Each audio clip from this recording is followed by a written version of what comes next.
Sveiki, jaunieši! Ko jūs domājāt par pazemes ūdeņu slīdējiem?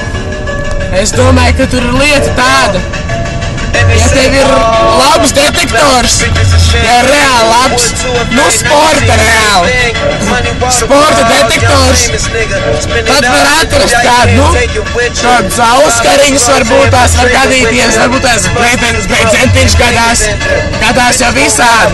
Galvenais ir piedalīties reāli. Nu jā, ir gadījies atrast. Maksimums bija 3 karāti, un tas bija labs vispār. Slāpem. Kā saka latviešu vāpes jāgoņ, jā? Jā, nu tas bija reāli praktiskais latvietis. Nodrošina reāli brīvdienas. Ko jūs jaunais cilvēks domājat par cilvēkiem, kuri dzīvo mežā? Mežā, jā. Mežā dzīvot ir krūti. Mežā cilvēki pie bārdaiņiem, vai ne, arī sievietes ir bārdainas. Ieņem stīpunkti tur tikai. Īstenībā tur ir labi. Viņiem ir savas būdas, kurās notiek, viss, kam jānotiek.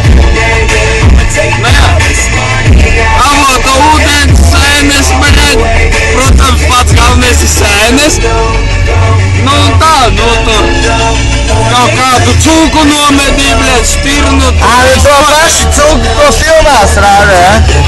Man sēnes nepatīk, man labāk Gerakšs. Nezinu, kā par sēnes. Gerakšs labāks. Ты такой наркоман Павлик, да? Или как там был? Я вообще не в курсе. В курсе, да? Ну да. Все наркоманы не в курсе, бля. Такая рожа с вас. Sapratu, par ko jūs runājat? Nu, jā, bija kā jums ar to malu zvejniecību notiek? Jūs Es atcerētu, jūs negūt cigaretes. Ой, извините. Нет, я не курю. Я не курю, да. Спортсмен, да? Да, спортсмен. Да, бля. А что? Да. Kur treniņu bikses, Ну давай, ладно, ну. Возьми телефон, давай.